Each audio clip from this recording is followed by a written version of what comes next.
Today we'll start with retina. So two important topics we'll be discussing today. One is the diabetic retinopathy.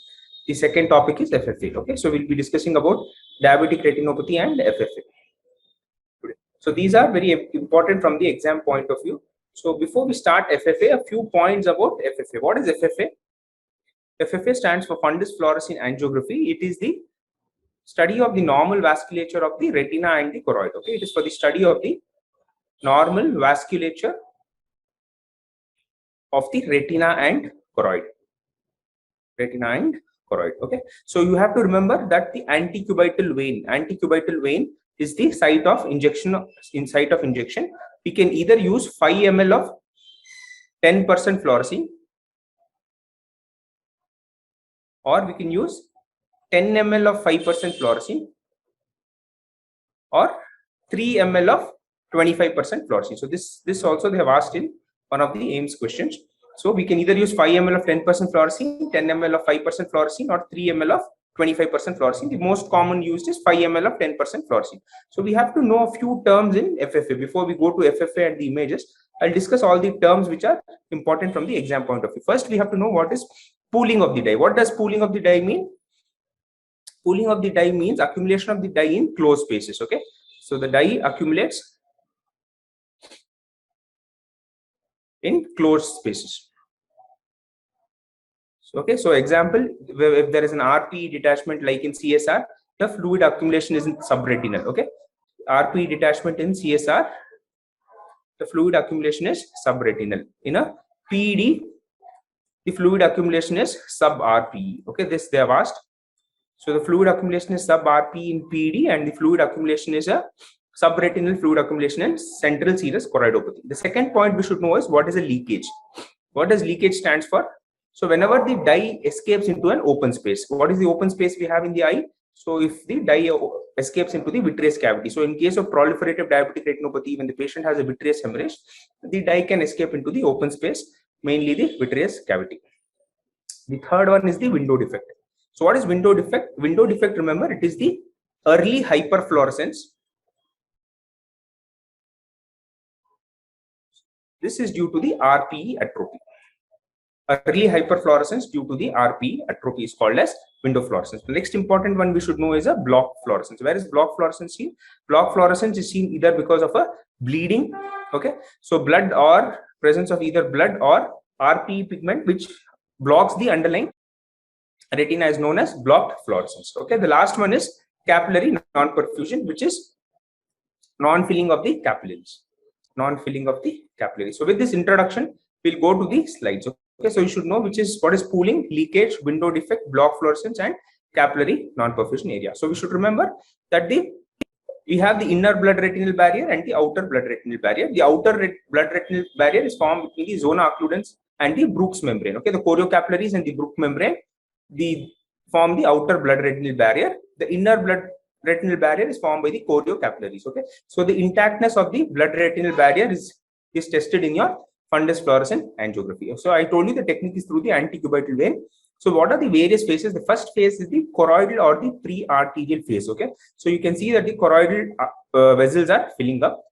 Second is the arterial phase where the arteries are filling up. So remember, the arteries are narrower than the veins. The arteries to vein ratio, they may ask, the A is to V ratio is 2:3, or V is to A ratio is 3:2. So the veins are 3 times.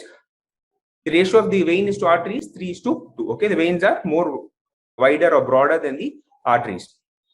Next is the arteriovenous phase or the capillary phase. After that, we have the venous phase. Starting is the mid-venous phase and later the late venous phase. The late venous phase, you can see that the complete venous filling occurs in the late venous phase.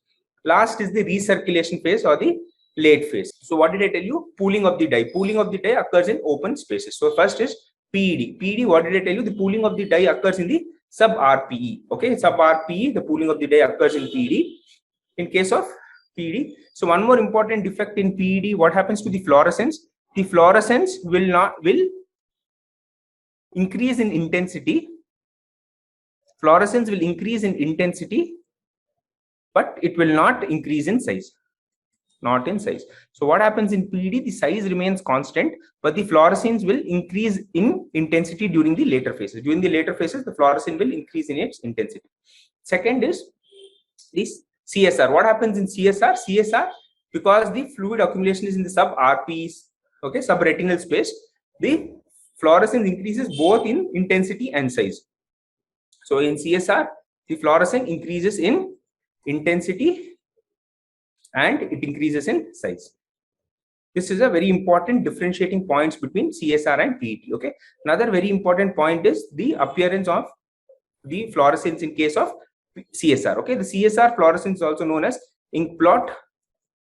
It's also known as pine tree fluorescence. Okay. Also known as smokestack fluorescence. So this will increase both in size and it will increase in intensity. During the later phases of FFA, it will increase both in the size and the intensity, whereas the PED, the fluorescence will increase in the intensity, but the size will remain constant. Okay, this is a very important differentiating factor. So you can see the pine tree appearance. This is the smokestack, typical smokestack. So this is the appearance of smoke coming out from the chimney. Okay, typical appearance of a smoke coming out from the chimney. This is known as the smokestack appearance. So this they have asked in one of the AIIMS papers. So remember, smokestack, pine tree, and ink blot appearance is an important finding in FFA of a CSR patient. So what did I tell you? Window defect is because of the RPE atrophy. The RPE atrophy may either because of an age-related degeneration or because of angioid streaks, or it could be because of dry ARMD. Also a full thickness macular hole and can result in RPE atrophy. So another important defect is the Stargardt's disease. Stargardt's disease, the patient will have a silent choroid along with RPE atrophy. Okay, silent choroid along with RPE atrophy. So this is the angioid streaks. Angioid streaks is the break in the Brooks membrane. So the break in the Brooks membrane is known as angioid streaks. These patients typically present with a CNVM. Okay, these patients typically the vision loss in angioid streak is because of CNVM. The mnemonic for angioid streak is PEPSI. Okay, PEPSI, pseudoxanthoma elasticum, Ehlers-Danlos, Paget's disease, and sickle cell anemia. Okay, PEPSI is the mnemonic for your angioid streaks. So next is the full thickness macular hole. So you can see that the full thickness macular hole also there is a window defect. Okay, because of the hyperfluorescence in the defect. This is the bullseye maculopathy. Bullseye maculopathy is because of chloroquine toxicity. Because of excessive chloroquine toxicity, this results in bullseye maculopathy. Yeah, this is the filling defect. So what happens here? So you can see that the superior part, the blood supply is completely absent. So this is a branch retinal artery occlusion. So you can see the pale retina superiorly, and also the FFA confirms the location of the blockage. So this is a CRAO with a cilioretinal artery sparing. So you can see that the macula is still spared in this patient. This occurs in about 25% of the patients with CRAO. So the macula will be spared in these patients because of the involvement of the cilioretinal artery sparing. Okay, this is the CRAO with cilioretinal artery sparing in patients with CRAO. Okay, about 25% of the patients. Okay, so this table will summarize what all we discussed just now: the window defect, the leakage, the pooling, and the staining. Okay, so we should be able to differentiate between the changes which occur in CSR and PED. That is very important. So ICG, a few points. ICG, remember, the disc does not stain in ICG. How do you differentiate the ICG from FFA? The disc will not stain in ICG, but the FFA picture, the disc will be staining. Second important thing is ICG is investigation of choice for any choroidal pathology, mainly any choroidal pathology, mainly your occult CNVM, your polypoidal choroidal vasculopathy, okay, your choroidal polyps, small choroidal polyps, all these, the investigation of choice is ICG. So in any choroidal pathology, the investigation of choice is ICG. How will you differentiate from FFA? There is no staining of the disc on ICG. Okay, ICG, there is no staining of the disc. This is a very important point to remember. Okay, now a few points about diabetic retinopathy. Quickly we'll go about the diabetic retinopathy. So remember, the changes which occur in the lens are due to the sorbitol accumulation. Okay, the sorbitol accumulation in the lens results in the diabetic cataract. We know that the diabetic cataract is a snowflake cataract. The changes which occur in the retina are because of the advanced glycation end products. Okay, so the accumulation of the advanced glycation end products is responsible for the various retinal changes occurring in diabetic retinopathy. Okay, in diabetic retinopathy, we should know the level of lesion and how does it present. Okay, first is the microaneurysm. So remember, the microaneurysm is the first lesion to appear in diabetic retinopathy. The first lesion to appear is the microaneurysm. So which level is the microaneurysm present? it is present in the inner nuclear layer. Inner nuclear layer. Okay. The second is the superficial flame-shaped hemorrhages. Superficial flame-shaped hemorrhages. See, these flame-shaped hemorrhages are present in the flame-shaped hemorrhages are present in the nerve fiber layer. Okay. The deep hemorrhages are also known as the dot and blot hemorrhages. Dot and blot hemorrhages. The dot and blot hemorrhages are deep hemorrhages which are present in the inner nerve fiber layer. Inner nerve fiber layer. So remember, the inner nuclear layer, microaneurysm, and the deep dot and blot hemorrhages. The nerve fiber layer is the superficial flame-shaped hemorrhages. The last we have the cottonwool spots. So what are cottonwool spots? Cottonwool spots are the infarcts seen in the nerve fiber layer. The infarct seen in the nerve fiber layer is the cottonwool spots. And last is the hard exudates. Hard exudates is the cholesterol deposition in the outer plexiform layer. The outer plexiform layer is also known as the layer of Henle. Okay, this we discussed in the class.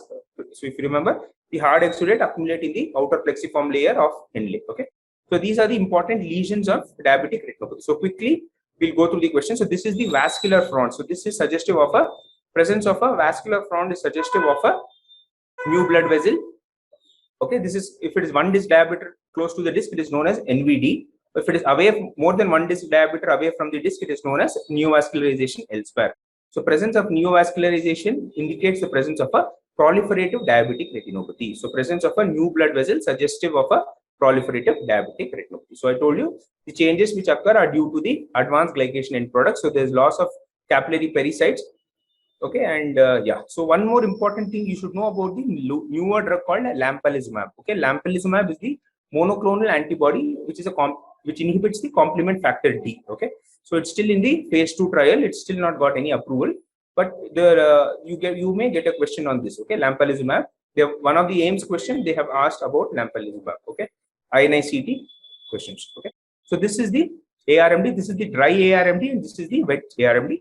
Wet ARMD we call it when there is a presence of a new blood vessel. Okay, when there is a this is wet ARMD we call it when there is a CNVM or capillary neovascularization membrane. Okay, capillary neovascular membrane is known as a wet ARMD. Okay, so this we can see this is a CSR.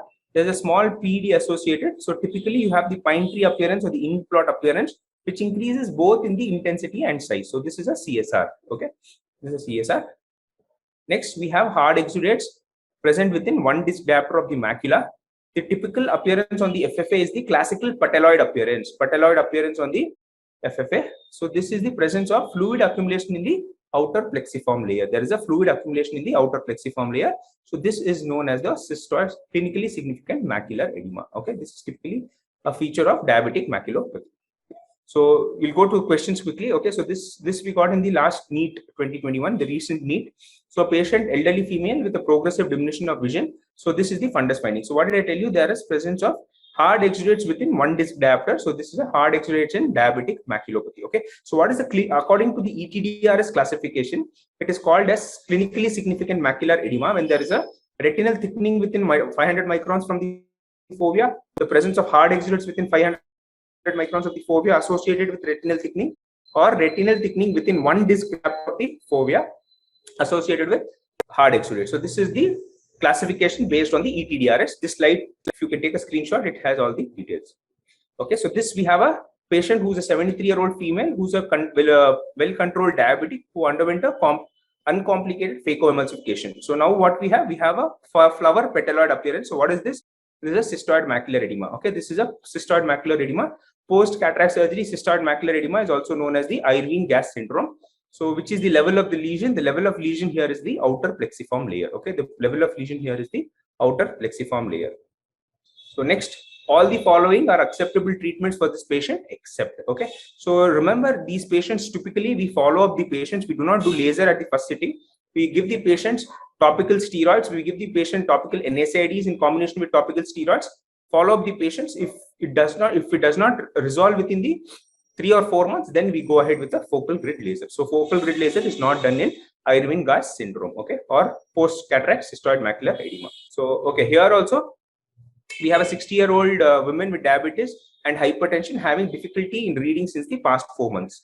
Her visual acuity is 20/25. Her fundus photograph and FFA is given below. So according to the ETDRS, which of the following is considered clinically significant macular edema? So I told you, when the retinal thickening is greater than 1 disc diameter in size and it lies within 1 disc diameter of the center of the fovea, it is known as clinically significant macular edema according to the ETDRS classification. So these are the 3 points: retinal thickening within 500 microns, hard exudates within 500 microns with retinal thickening, and retinal thickening of 1 disc diameter or greater, part of which lies within the 1 disc diameter of the fovea. So this is the classification based on the ETDRS, which stands for Early Treatment of Diabetic Retinopathy Study. So all the following would be accepted as management for this patient except, okay, so remember, this patient, we do not do PRP. We do not do PRP for macular edema. We do a focal grid laser. We do not do a pan-retinal photocoagulation. Pan-retinal photocoagulation is done for new blood vessels which are present in the periphery. Okay, so it is the laser which is given in the periphery. For the macula, we have to give a focal grid laser. Okay, so this is the last question. Okay, so we have a 54-year-old poorly controlled diabetic with floaters in the left eye. See, best vision is 20/20 in the right eye and 20/80 in the left eye. So this is your FFA and the fundus photo. So according to diabetic retinopathy study, all the following meet the high risk criteria for classifying as proliferative diabetic retinopathy except, so which does not meet. So the answer is A. Okay, the answer is 1 disc diameter of isolated neovascularization elsewhere does not meet the DRS classification. Okay, so with this we will finish the class. Best training, peaceful environment, PG medical entrance exam preparation were my expectations. I got them at Speed Medical Village in Kanchipuram. Today I am a PG topper. Speed Medical Village, a unique eco-friendly campus dedicated for PG preparation. Speed Medical Institute, a complete solution for medical education.